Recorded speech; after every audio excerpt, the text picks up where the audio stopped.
Good morning my dear students. Recorded class में एक बार फिर आपका स्वागत है।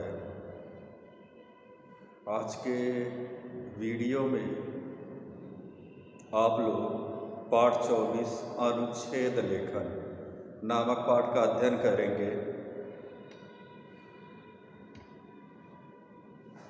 पाठ 24 है अनुच्छेद लेखन।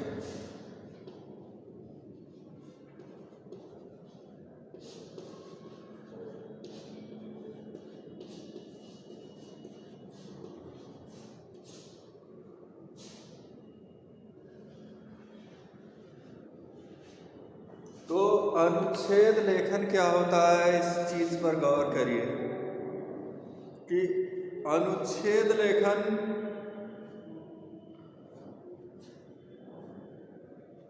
निबंध लेखन के जैसा ही होता है, लेकिन निबंध लेखन जो है व्यापक होता है। किसी भी विषय पर अधिक शब्दों में जो विचार हम व्यक्त करते हैं वो निबंध लेखन होता है। लेकिन अनुच्छेद लेखन क्या होता है, किसी भी विषय पर हम कम शब्दों में सुव्यवस्थित ढंग से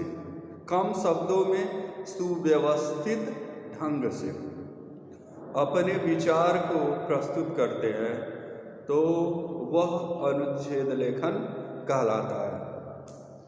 तो अनुच्छेद ज़्यादा से ज़्यादा 10 लाइन का होता है और अनुच्छेद लेखन एक कला है, उसमें अनावश्यक शब्दों का प्रयोग नहीं होता है। बहुत सटीक संक्षिप्त शब्दों को व्यवस्थित ढंग से, जैसे एक निबंध को छोटा करके एक 30 लाइन के निबंध को छोटा करके 8 लाइन का बना दिया जाए, मतलब कम शब्दों में अधिक बात को अच्छे ढंग से व्यक्त किया जाए, वह निबंध लेखन होता है। तो आपके पाठ्यक्रम में दो अनुच्छेद हैं। पहला अनुच्छेद है होली और दूसरा है मेरा प्रिय खेल। तो होली आपके पुस्तक में दिया गया है। मेरा प्रिय खेल विषय पे जो अनुच्छेद लेखन करना है, इसको आप लोग अपने मन से करिए। मेरा प्रिय खेल, जैसे मान लीजिए आपका प्रिय खेल किसी का क्रिकेट है, किसी का हॉकी है, किसी का फुटबॉल है, किसी का बेसबॉल है, किसी का वॉलीबॉल है, किसी का कुश्ती है, किसी का कबड्डी है। तो आपका जो भी फेवरेट खेल हो, आपका जो भी प्रिय खेल हो, उस खेल पर 10 लाइन अपने शब्दों में लिखिए। तो एक अनुच्छेद आपके पुस्तक में है और एक आपको अपने मन से लिखना है। तो पाठ ये तीसरा जो है होली अनुच्छेद,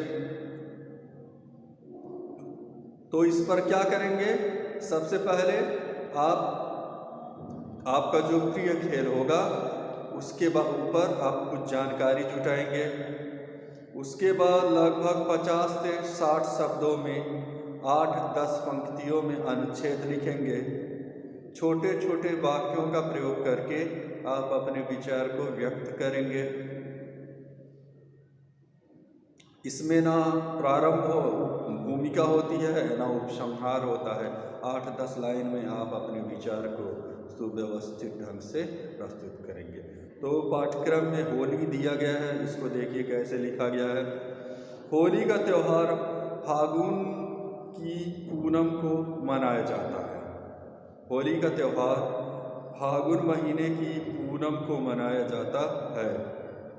यह 2 दिनों का त्यौहार है। पहले दिन शाम को होली जलाई जाती है।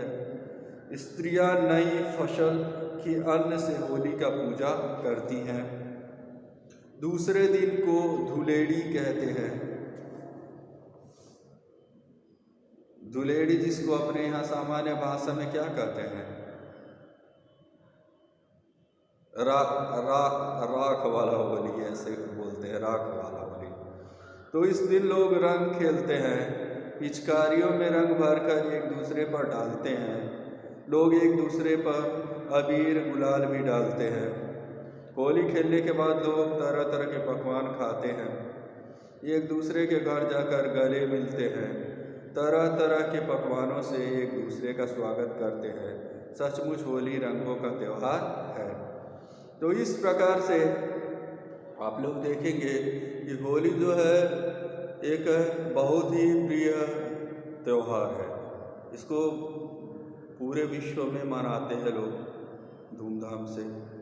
तो ये होली पर आपका अनुच्छेद रहा। ऐसे ही मेरा प्रिय खेल विषय पर आप अनुच्छेद कैसे लिखेंगे?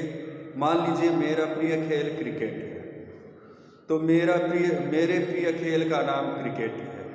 यह संसार में सबसे अधिक खेला जाने वाला खेल है।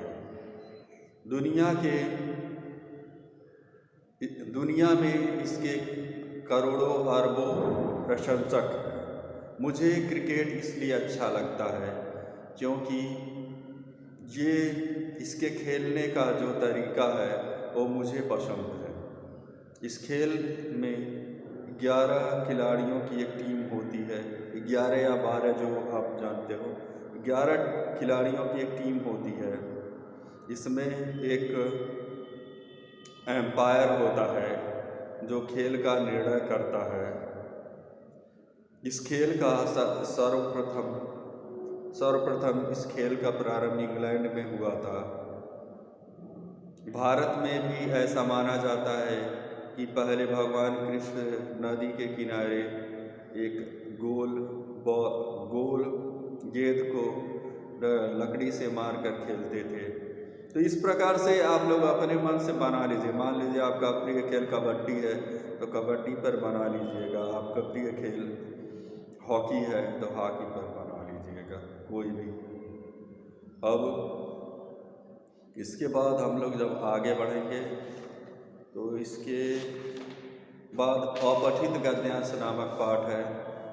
तो अपठित गद्यांश नामक पाठ में बहुत हमेशा गलती लोग करते हैं।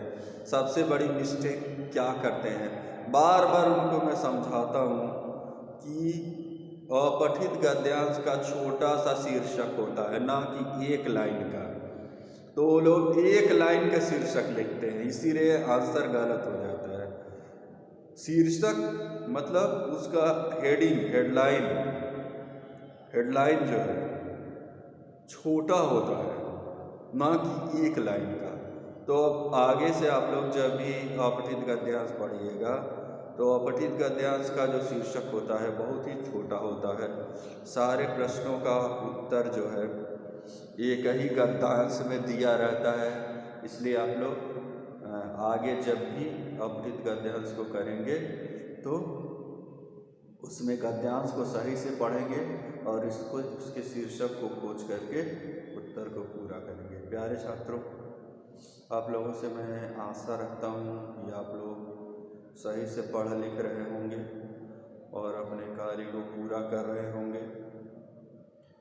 जिन छात्रों का कार्य पूरा नहीं है वो पूरा करने का प्रयास करें। हिंदी टेस्ट में तो पूरा हो गया पाठ्यक्रम। हिंदी ग्रामर में इस हफ्ते में 2 दिन में ये भी समाप्त हो जाएगा। तो हम लोग सिर्फ पुनरावृत्ति करेंगे।